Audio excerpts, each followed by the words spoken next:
Handicapper Steve here, handicapping the racing from Newcastle Racecourse here on Tuesday. It is the 22nd of October, 2024. I'm going to look at the first race, the 4:15 from Newcastle. But before I get on to that, remember to please follow me on Twitter at HorseRacingKid5 for more selections for race courses around the world, and I mean it around the world.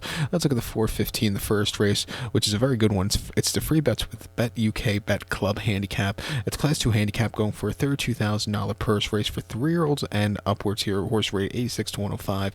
9 horses are contesting the distance of ground here of 2,400 meters or a mile and a half on the all-weather Tapeta surface.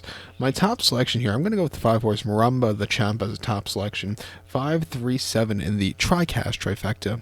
537 trifecta. Top selection of 5-horse Maramba the Champ. 5-year-old going by Galileo. Kevin Ryan trains this one. Rab Havlin gets the mount. They ran the horse most recently about a month ago at Ayr, a mile and a quarter in a Class 2 handicap, and he finished 4th by 1 3/4 lengths that day. And he saw a bit of a quick pace that day over a shorter trip, which I don't think he really liked. He never really got into it. He just kind of yielded late. It wasn't his day to win. I think coming to a slower paced mile and a half drawn very well, getting some serious class relief from his previous races. Still Class 2, but it's not the world's deepest Class 2. I think he could find a trip to win. Also, Havlin coming up north to ride this horse is really good for this one. He ran 2 back at Ayr, at York, a mile and a quarter in a Class 2 Heritage handicap, finished 12th by 20 lengths that day, and he just not excelled that day. He completely hit the wall. He just never had the turn of foot.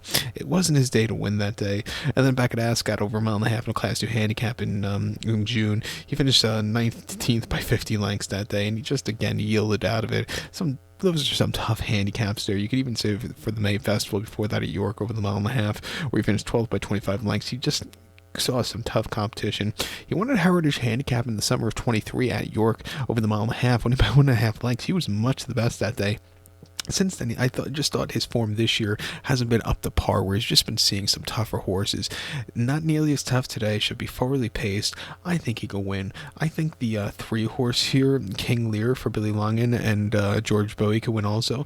This horse hasn't won since 23, the early 23. His form recently has been just, again, same like Maramba the Champ. He's been facing tough horses as the season has been going on. He's getting some class relief. He had a very good place at Solo over the mile 3 in a Racing handicap in August, and came back to run a disappointing race at Doncaster last time out, but he's another horse coming to a longer trip. So going to have to overcome wide posture, but I think he could find a race round that could get him to the winner's circle. We'll use him here in the play spot. But to recap my selection for the 4:15, the first race in Newcastle, going to use the 5-horse Maramba the Champ, give kudos to the 3-horse King Lear, 5-horse Maramba the Champ, 3-horse King Lear, 537 trifecta, 5-3 in the multi-race. So good luck to all. Please follow me on Twitter at HorseRacingKid5. Good luck, everybody.